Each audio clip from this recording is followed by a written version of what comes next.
La terapia sistémica, pues en muchas de las neoplasias con las que recibimos a los pacientes aquí en el instituto es fundamental, entonces es importante saber sobre las bases de este tratamiento. Adelante, doctor Eder Arango.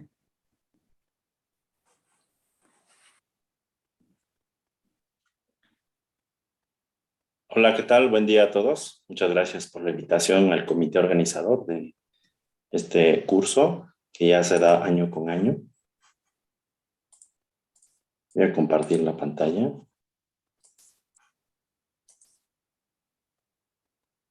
Sí se ve, ¿verdad?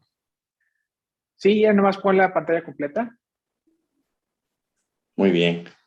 Pues bueno, ya nos habló la doctora Salcedo de los fundamentos de la cirugía. Ahora me corresponde a mí abordar pues, los fundamentos del tratamiento sistémico. Como bien mencionó la doctora Salcedo, pues el tratamiento del cáncer hoy en día es un manejo multidisciplinario.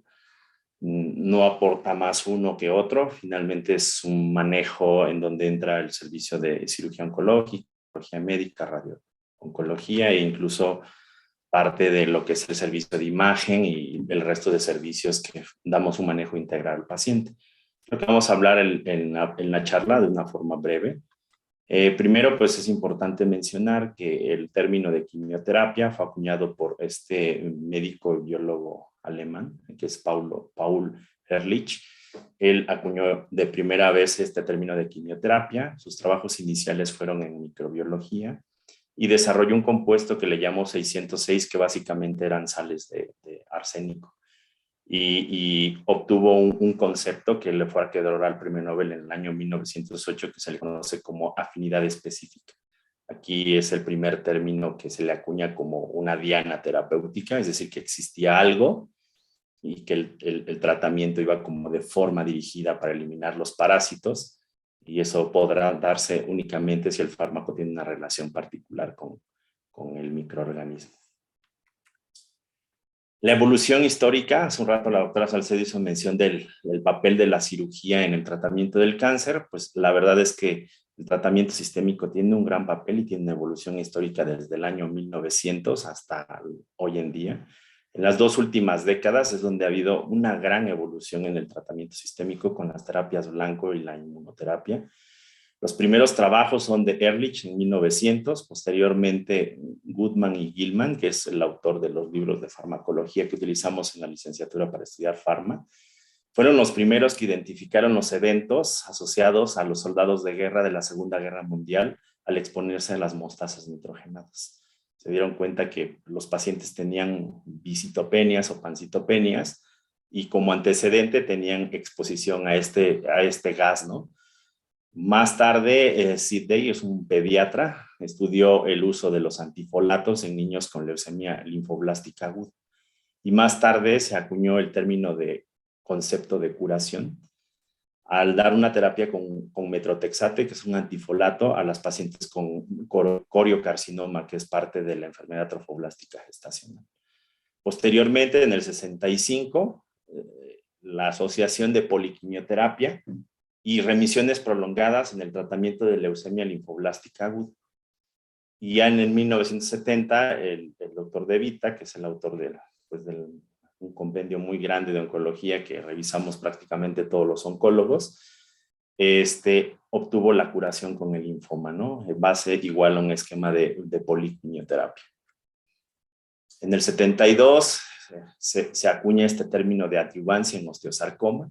En el 75, el primer esquema base para el tratamiento de cáncer de mama, el CMF, posteriormente ya pues, modificado, pero este fue como el primer triplete como base para el tratamiento del cáncer de mama en el contexto de enfermedad temprana o avanzada que requerían tratamiento adyuvante. En el 78, la FDA aprueba el cisplatino para el tratamiento de cáncer de ovario. En el 92 se aprueba el paclitaxel, más o menos ya iniciando la era del año 2000. En el 95 se aprueba el imatinib para el tratamiento de la leucemia mieloide crónica. El imatinib es una molécula pequeña, es un inhibidor de tirosincinasa y es el origen, o más bien el inicio de la era de las terapias blanco, ¿no? En el 99 se conoce el mecanismo de acción del Herceptin, que es el trastuzumab, Y en el 2004 se aprueba la primera terapia anti-EGFR, un TKI, una molécula pequeña para el tratamiento de cáncer de pulmón en población seleccionada. Posteriormente, aprobación del bevacizumab, que hoy es estándar en algunos tumores, sobre todo de ovario y de cáncer de colon. La última molécula aquí como quimioterapéutico en el 2010, la eribulina, tratamiento que se utiliza para cáncer de mama en el contexto metastásico. Y más o menos en el 2010, con el primer ensayo publicado en el New England, se aprueba el ipilimumab, que es una terapia anti-CTLA4 para el tratamiento de melanoma. De hecho, cambia prácticamente la conducta o el estándar de tratamiento en melanoma, que realmente es un tumor quimioresistente y que actualmente, pues con la inmunoterapia, pues hemos llegado a obtener incluso curaciones o periodos libres de enfermedad muy grandes en base al tratamiento inmuno en este tipo oncológico. Más adelante, si se dan cuenta, la mayoría de aprobaciones son en base a la inmuno, combinaciones con nivo y ipilimumab en cáncer de colon, pembrolizumab en combinación con quimioterapia en cáncer de pulmón, histología escamosa en el 2017. Si se dan cuenta, pues en los últimos 20 años, como les vuelvo a repetir, la oncología médica o las terapias sistémicas han tenido una gran evolución en el tratamiento del cáncer. Bueno, vamos a definir primero qué es cáncer. El cáncer, pues, es un término genérico que se le designa a un amplio grupo de enfermedades cuya característica principal es la multiplicación rápida de las células y la capacidad de extenderse más allá de sus límites, ¿no? Es decir, se puede extender a órganos adyacentes o se puede ir a órganos a distancia. Este término de propagación a distancia se le conoce como metástasis. Algo muy importante para entender también los principios del tratamiento sistémico es entender la cinética tumoral. Existen leyes y modelos que se han estructurado con los años para comprender cómo es que una célula tumoral crece y empieza a invadir. Las primeras leyes son las leyes de Skipper. Es prácticamente lo que nos dice esta ley es que las células tienen un crecimiento logarítmico o exponencial de las células tumorales. Y en base a esto, nosotros implementamos las estrategias de tratamiento. Se supone que por el efecto de la quimio que uno administra, hay una cinética de primer orden y una dosis determinada de quimio destruye una fracción constante de células. Sin embargo, hay un efecto de repoblación. Es decir, hay destrucción celular al administrar una primera aplicación de quimio. Sin embargo, el tumor se vuelve a repoblar. Tenemos este modelo goppersiano. Este modelo lo que explica prácticamente, independientemente de que ejemplifica el crecimiento exponencial de tumores pequeños, posteriormente al crecimiento celular sigue un periodo de meseta, es decir, entre más volumen tumoral, el crecimiento es más lento. Y esto se atribuye prácticamente a que al haber mayor volumen hay mayor hipoxia, hay mayor metabolitos tóxicos y hay una comunicación inhibitoria intracelular. Esta hipótesis de Norton-Simon lo que explica prácticamente es el principio de las leyes de Spiker.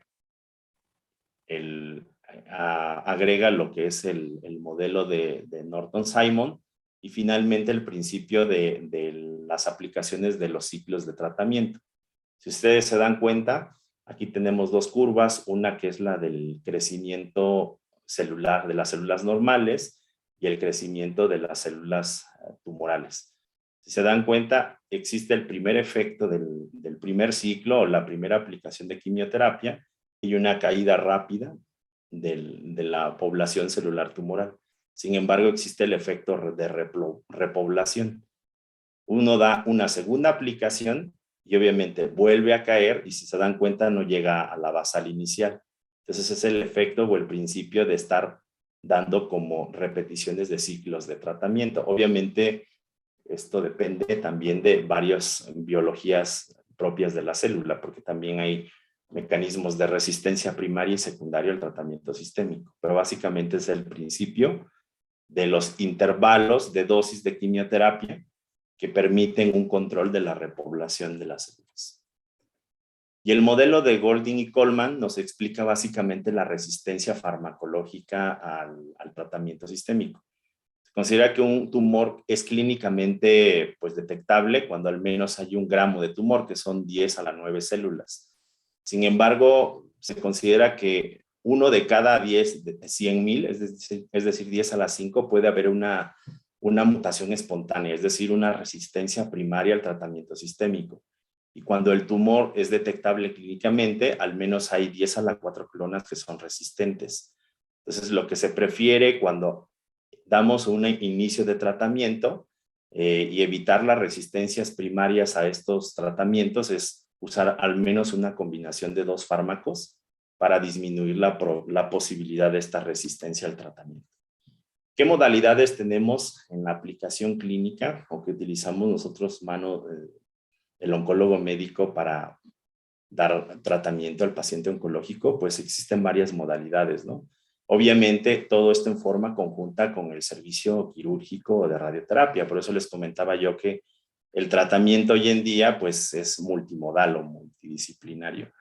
Existen estrategias de quimioterapia de inducción, no adyuvante, que es diferente a la inducción, adyuvante, control local o regional, la concomitancia, la quimioterapia paliativa o la metronómica. La quimioterapia de inducción básicamente es una modalidad terapéutica que se implementa en los pacientes que de forma inicial no son candidatos a un control loco regional. El ejemplo clásico pues, es en los pacientes con cáncer de ovario. Recording stopped. En donde las pacientes de forma inicial no son candidatas a llevarlas a una citorreducción. Entonces, estas pacientes de forma inicial las llevamos a quimioterapia de inducción, con el objetivo de obtener una respuesta y llevarlos a un tratamiento locorregional posterior. No siempre podrán ser llevados a un control locorregional, también depende de pues, la carga tumoral y la respuesta al tratamiento. Otro ejemplo son los tumores también de cabeza y cuello. La quimioterapia adyuvante es una modalidad implementada previo al tratamiento locorregional, es decir, estas pacientes sí pueden ser llevadas de forma inicial a cirugía. Sin embargo, el objetivo de la quimioterapia adyuvante va a ser otro, va a ser disminuir el tamaño tumoral con la finalidad de que las cirugías sean menos radicales o menos mórbidas y llevarlos a una cirugía conservadora. El ejemplo clásico es en cáncer de mama, ¿no? Donde las pacientes pueden ser llevadas a una quimioterapia neoadyuvante y la cirugía es menos radical. El control de la enfermedad micrometastásica y otro objetivo, las tasas de respuesta completa, ya sea clínicas o por patología, que impactan en supervivencia en los pacientes. La quimioterapia adyuvante es otra modalidad que ofrecemos sobre todo después del control local, es decir, después de la cirugía. Y el objetivo es mejorar la eficacia del control local, es decir, de la cirugía, el control de la enfermedad micrometastásica e impacto en supervivencia global y supervivencia libre de enfermedad. Y ejemplos, pues en muchas neoplasias, ¿no? Tumores o primarias que son resecados de cabeza y cuello, de pulmón, de mama, del tracto gastrointestinal. La quimioterapia paliativa, esta ya es una modalidad que se ofrece en la enfermedad metastásica que no, de primera instancia, pues no es curable, ¿no? Y el objetivo prácticamente es darle calidad de vida al paciente, control de síntomas o paliar los síntomas asociados a la enfermedad, incrementar la supervivencia global y prolongar el tiempo a la progresión. La terapia metronómica que se ofrece en algunos tumores, sobre todo en pacientes en el contexto paliativo, enfermedad metastásica, se ofrece principalmente, son dosis bajas pero constantes de quimioterapia con una finalidad de estabilizar la enfermedad, disminuir la angiogénesis, la otra, mejorar la calidad de vida y menos eventos adversos asociados al tratamiento. El tratamiento concomitante es una modalidad que se da de forma conjunta con la radioterapia y es estándar en algunos tratamientos, sobre todo en cáncer cervicuterino o cáncer de pulmón localmente avanzado o cánceres de cabeza y cuello, en donde el objetivo también es la curación, pero en forma conjunta con quimio. Habitualmente lo que damos son dosis pequeñas de quimioterapia con cisplatino o temozolomida, con la finalidad de potenciar el efecto radiosensibilizador, ¿no? El efecto de la radioterapia. Y otra modalidad de manejo que damos es quimioterapia local o regional. Aquí es prácticamente instilar de forma indirecta en sitios santuarios de la quimioterapia. Tal es el ejemplo como la quimio intratecal que se da en los pacientes con carcinomatosis meningia o la quimioterapia intraperitoneal que se da en los pacientes con carcinomatosis peritoneal. Los principios para el uso de la quimioterapia pues son varios. Uno se habla de intensidad de dosis y densidad de dosis. La otra es la combinación correcta de fármacos, evitar errores en la dosificación y la distribución de los fármacos. La intensidad de dosis es un término que utilizamos en oncología sobre todo para saber la cantidad de fármaco administrado por una unidad de tiempo expresada en miligramo metro cuadrado semana. Y la densidad de dosis es esta intensidad de dosis, pero en tiempos mucho más cortos. Aquí pongo un ejemplo de un esquema de paclitaxel trisemanal, día 1 y 21, que sería cada 3 semanas, de una dosis de 175, la intensidad de dosis por semana sería 58.3, y un esquema de dosis densas, que es mayor dosis en un periodo de semanal. ¿Se dan cuenta? Es en periodos mucho más cortos doy una cantidad mayor de quimioterapia. El objetivo de dar estos esquemas de dosis densas es finalmente es una estrategia para incrementar las tasas de respuesta. ¿A qué me refiero con eso? Disminuir el tamaño del tumor y prevenir la repoblación, lo que les mencionaba yo hace un momento en el modelo de Norton-Simon, ¿no? Combinación de medicamentos, esto es súper importante. Cuando nosotros elegimos un tratamiento de elección, ya hay tratamientos estandarizados para ciertas neoplasias, pues tenemos que ver que tengan diferentes mecanismos de acción, diferente perfil de toxicidad y diferentes mecanismos de resistencia. Y obviamente individualizarlo en base también a las enfermedades de base que tenga el paciente, porque algo muy importante es que el paciente oncológico tampoco no solamente tiene el diagnóstico del cáncer, sino también a veces tiene ya comorbilidades asociadas, ¿no? Errores de dosificación, esto es súper importante. A veces no siempre más medicamento produce mayor beneficio, por eso les comento que ya hay como esquemas estandarizados basados en ensayos clínicos. Recordemos que toda la medicina que hacemos hoy en día es medicina basada en evidencias. Omitir medicamentos, esto también es importante. El crecimiento de la clona sensible al medicamento puede ser por omisión algún tratamiento que ya estandarizado en donde hay menor resistencia a esta droga y mayor sensibilidad, ¿no? Reducción arbitraria, esto es súper importante. No se debe de pensar de que porque es mayor o tiene comorbilidades hay que reducir la dosis o ampliar el intervalo de administración. Ya está demostrado que una reducción del 20% de la dosis puede afectar hasta un 50% la capacidad de la curación del tratamiento. Sobre todo cuando estamos hablando de neoadjuvancias o adjuvancias o quimiorradios concomitantes, que son tratamientos curativos, ¿no? La distribución del medicamento es prácticamente el hecho tumoral, cómo se afecta la distancia, sobre todo del vaso nutricio, en relación al hecho tumoral. Entonces, la célula más distante del vaso nutricio habitualmente tiene bajas concentraciones de oxígeno, tiene un pH mucho más ácido y habitualmente la concentración del fármaco es menor. Por eso hemos visto también en pacientes, sobre todo en el contexto metastásico, en donde hacen una necrosis central del tumor y habitualmente hay tumor viable en la periferia. Y eso se debe principalmente por el riego vascular a nivel tumoral, ¿no? Y las resistencias pueden ser por dos situaciones.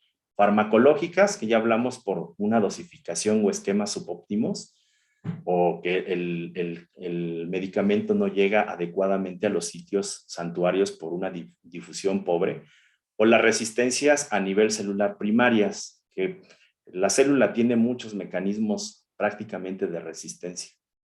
La mayoría están asociados a bombas de flujo, que lo que hacen es que sacan el fármaco del medio intracelular hacia el intersticio. La otra es que hay mecanismos enzimáticos que inactivan el activo de quimioterapia. La otra es que los mecanismos de reparación del DNA son más favorables y aunque se destruya la replicación, pues viene el DNA y lo repara. O el secuestro de medicamento, alteración en el blanco molecular o la apoptosis, ¿no? ¿Cuáles son los medicamentos que tenemos o que hacemos uso del oncomédico en la práctica clínica? Pues es una amplia gama de medicamentos. De hecho, esto es la clasificación de la terapia citotóxica. Pero no solamente tenemos citotóxicos, tenemos inmunoterapia, terapias blanco, tenemos hormonoterapia, que usamos prácticamente en los diferentes contextos clínicos del cáncer. Entonces, esta es la clasificación, no la voy a leer, simplemente dense en cuenta que realmente tenemos una amplia gama de tratamientos citotóxicos que actúan de forma específica en algunas áreas del ciclo celular. De hecho, esto se le conoce como la terapia citotóxica, porque habitualmente sus sitios de acción son en las diferentes fases del ciclo celular. Por poner un ejemplo, recordemos que el ciclo celular es una serie de etapas en donde la célula se multiplica y se divide en dos, y da origen a dos células. Está la fase G1, pasando por la fase S, G2 y la de mitosis. Entonces, la quimioterapia, dependiendo del subgrupo de terapia citotóxica, sí tenemos que actúan en una fase determinada del ciclo celular. Los alquilantes, que es como la ciclofosfamida, de las que más utilizamos para cáncer de mama, es un agente que actúa en todas las fases del ciclo celular. Los antimetabolitos como el 5-FU habitualmente son más específicos de la fase de síntesis por inhibir la timidelato sintetasa.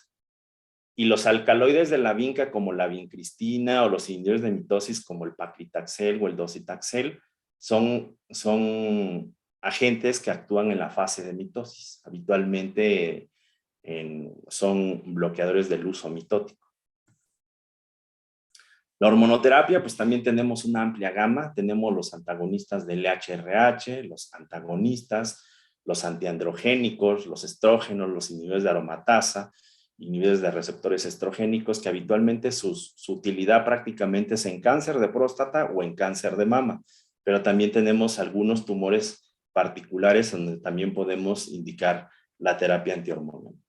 Y las terapias blanco, que hoy en día son un amplio subgrupo de medicamentos también, los subdividimos en dos grupos, lo que son los anticuerpos monoclonales y las moléculas pequeñas. Los anticuerpos monoclonales, pues tenemos las terapias anti-EGFR, las terapias anti-HER y sus conjugados, y las terapias antiangiogénicas. Y las moléculas pequeñas, pues tenemos realmente una amplia gama de inhibidores, sobre todo si actúan a nivel de la porción tirosinquinasa del receptor de membrana o actúan en alguna fase de la cascada de señalización celular en cada una de estas estructuras, o ya sea a nivel del factor de crecimiento, ¿no? que se sintetiza. Entonces, por ponerles un ejemplo, tenemos los TKIs inhibidores del receptor de crecimiento epidérmico. Aquí la principal indicación son en cáncer de pulmón que tienen mutaciones de EGFR, como es erlotinib, gefitinib o afatinib o simertinib, ¿no? Entonces, si se dan cuenta, el tratamiento sistémico hoy en día, en base a cada tumor, pues realmente la quimioterapia es como la base, pero tenemos muchas terapias blancas que se pueden dar en combinación o incluso en monodroga, solo, como es hablando ya particularmente de cáncer de pulmón o cáncer de mama, en donde ya tienes un biomarcador que te hace candidata o candidato al paciente a recibir estos tratamientos. Y la inmunoterapia, que tiene sus inicios desde el 85 con el uso de citocinas, que era el interleucina 2 y el interferón gamma para cáncer de riñón. Sin embargo, con el advenimiento de los anticuerpos monoclonales, de los checkpoint, los inhibidores de los punto control, que son los anti-CTLA4 y PDL1, han venido a desplazar estos tratamientos y hoy en día son estándares de tratamiento para cáncer de riñón.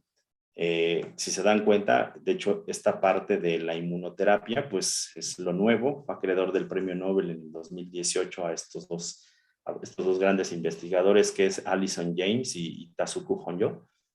Y finalmente, pues lo que documentaron fue esta parte de la fase primaria de la inmunología contra el cáncer o la fase efector. Y brevemente les voy a explicar que sabemos que la célula dendrítica es una célula presentadora de antígenos por excelencia, y lo que hace prácticamente a través del complejo mayor de histocompatibilidad expresar los neoantígenos tumorales al linfocito T a nivel del ganglio linfático.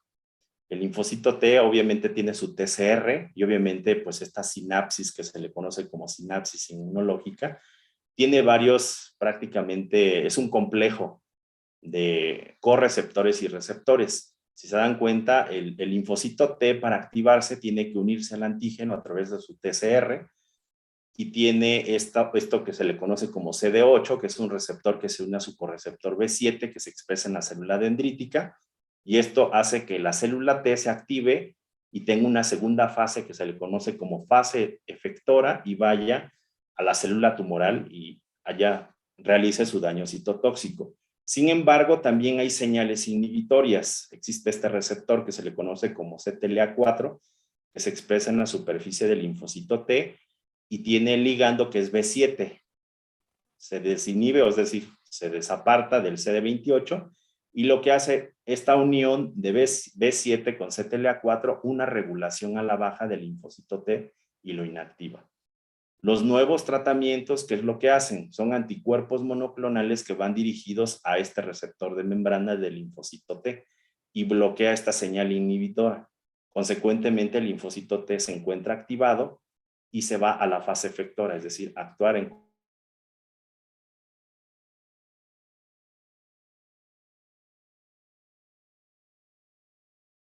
contra de la célula tumoral. En la fase tumoral también hay una sinapsis inmunológica célula tumoral y lo que hace prácticamente es que existen otros ligandos, el ligando de PDL1 y PD1 que existe en la superficie del linfocito T. Esta interacción lo que hace es que también regula a la baja el linfocito y bloquea su acción efectora en contra de la célula tumoral. Doctor Arango, hay quedan 2 minutos.